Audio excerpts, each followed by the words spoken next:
Evet, devam ediyoruz.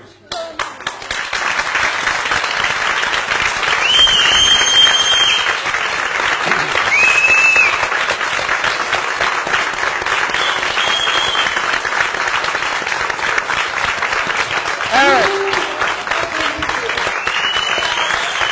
Susma, haykır, özgür basın haktır. Susma, haykır, özgür basın haktır. Susma, haykır, özgür basın haktır. Susma, haykır, özgür basın haktır. Susma, haykır, özgür basın haktır. Susma, haykır, özgür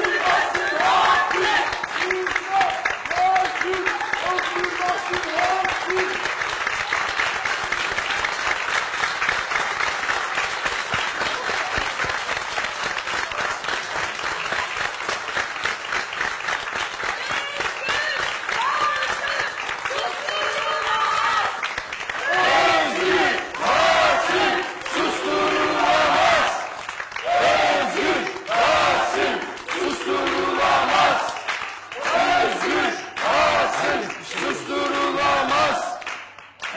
Mikrofon herkes bir şey söylüyor. Konuşmak istiyor.